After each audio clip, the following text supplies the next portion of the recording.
So YouTube is cracking down yet again on unsavory videos, and they're doing this for their advertisers. So Mediaite reports, YouTube removes ads from anti-vaccine channels. Now, it goes deeper than this. It's not just anti-vaccine channels. They're trying to do, they're trying to take the conspiracy videos and hide them. Use the algorithm to bury them and make them really difficult to find. I don't know exactly how far this goes. I don't know if they're trying to do like a shadow banning type thing, which, by the way, is unquestionably a thing on Twitter. I know because there was one time I had to search for David Duke, and when I typed him into the search engine, he didn't come up. I was like, what the fuck is this? And then I went to Google and typed in Twitter, David Duke, and then he popped up through the Google search. I had to go through the Google search to get to him, as opposed to the Twitter search bar working on Twitter itself. And there's, it's not just David Duke, obviously. There's a lot of people who are shadow banned on Twitter. I'm not sure if the algorithm on YouTube is going to be like that, in the sense that if you search for a flat earth conspiracy on YouTube, you're not going to find it, even if you directly type it into the YouTube search engine. I don't know if they're going to do that for vaccines. They're making it seem like, oh no, it's just for ads. But honestly, I'm always skeptical in terms of how much they're telling you and what they actually plan on doing and how deep this goes, because this is, like it is every time, what they do is a reaction to a problem that was brought up by traditional media. So I want to get to that in a second, but first let me show you why, even though this might not appear unreasonable at face value, like, oh, okay, so you remove ads from people who are pushing anti-vaccine stuff, and anti-vaccine stuff is genuinely dangerous. Well, there is a problem here, because then it gets into the broader conversation of what exactly is a conspiracy theory, because you're not just demonetizing anti-vaccine stuff, you're demonetizing conspiracy stuff. So there are some things that we all go, yeah, of course, that's a conspiracy. Sandy Hook was done by the government and, to come and take the guns. It was a pretext to come and take the guns. But they didn't come and take the guns, so the whole motive is gone, and of course it's not a fucking government conspiracy. That's obviously a conspiracy theory. It's a conspiracy to say, vaccines don't work. Yeah, conspiracy. It's a conspiracy to say the earth is flat. Conspiracy. We all agree on that, but what happens when you get to ones where actually the mainstream narrative is the one that's more conspiratorial? God forbid you utter a single word about not intervening in Syria, and hey, the rebels, oftentimes who we back, are jihadist factions. That people will say that's a conspiracy theory, but it's not. But that's what's called the conspiracy theory. Without a doubt, the people at YouTube would consider it a conspiracy for me to point out the fact that the U.S. oftentimes backs rebels who are jihadist rebels for geopolitical interests. So that overrides, us caring about backing fundamentalist Muslims. So, again, that's true, but it also sounds conspiratorial.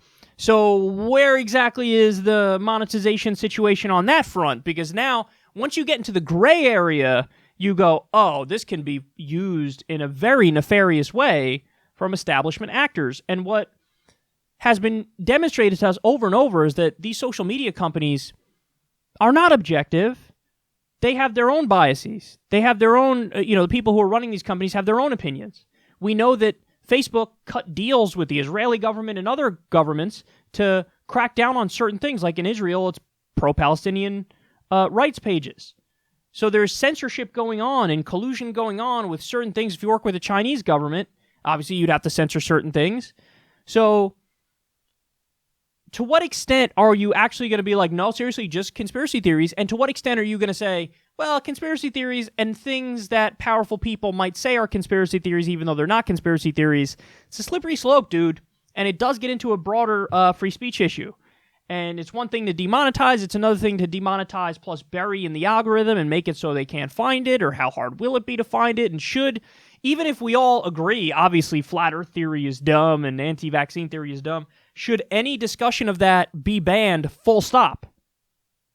I would argue no. I would argue the only way to really combat that is to confront it and not to, bury it, hide it, give them a victim complex, which then they use to further their narrative, and they try other ways of getting the word out, and it gets pushed underground, and it festers in an unrebutted way. So there's a lot of questions here that are really important, and it shouldn't be decided by a room full of, executives behind closed doors, but that's, of course, how they're doing it. Now, to this point, you might be going, okay, you may have a point, Kyle, or you may not. Maybe they really are just demonetizing anti-vax stuff and, flat earth stuff. Well, this next tweet that I'm about to show you from YouTube is going to give you no confidence in the system. So Team YouTube said this in response to somebody who was questioning on this front. With regard to the actions that we've taken, even if your video is suitable for advertisers, inappropriate comments could result in your video receiving limited or no ads, which is a yellow icon on the back end of YouTube. Let us know if you have any questions. What? I have questions? What the fuck? So, listen. Not only do they say, okay, you could be demonetized if the subject matter is too controversial, they also say they reserve the right to demonetize if you just curse, and if they ever decide to enforce that in a hardline way, which they might, who knows, they change things at a whim and they don't tell us until after the fact. If they ever did that, holy shit, is this channel in trouble? But now they're saying, even if the video I'm doing is not even on anything controversial, which is rare that I don't do controversial stuff, it's almost always controversial just because it's politics. But even if it's uncontroversial, even if I don't curse in the video, just the fact that there are comments, which, by the way, are not filtered or monitored, my comment section reflects my views on freedom of speech, so people post whatever there, So that alone, if somebody's saying controversial stuff in the comment section, that could lead to demonetization of a video? Wow, dude. Wow. That's fucking stunning. That's insanity. Wow. Now, listen, I don't want to misstate anything here. I like to give you guys all the information, and you make up your own mind about this stuff. So just understand that some of this crackdown, obviously not the part I just read you, which is insane about, creators can be punished for the fucking comments from people who watch. What?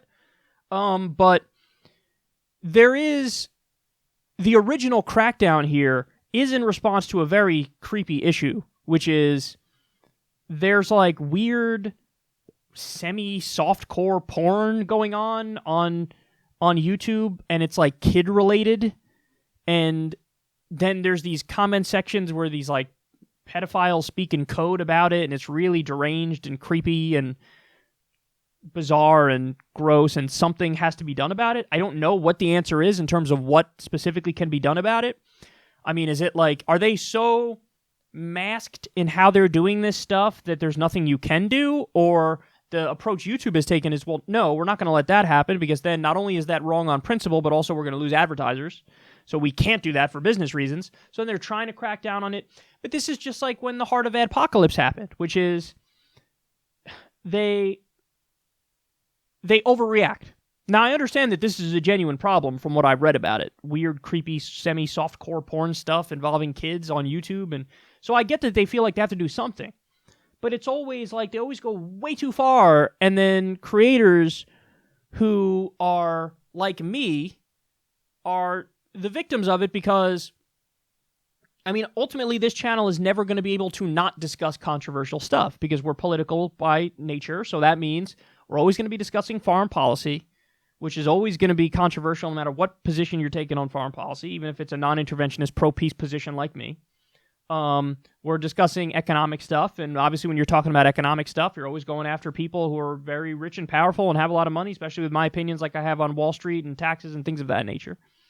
So An overreaction to a genuine problem always leads to the actors who are considered marginal, like myself, we end up feeling the brunt of it. And that's exactly what... I mean, that comment scared the shit out of me. With regard to the actions that we've taken, even if your video is suitable for advertisers, inappropriate comments could result in your video receiving limited or no ads. So even if I make everything squeaky fucking clean, they'll say, fucking Dave in Toledo just said in the comments section, fuck. And since he said fuck, now we gotta demonetize.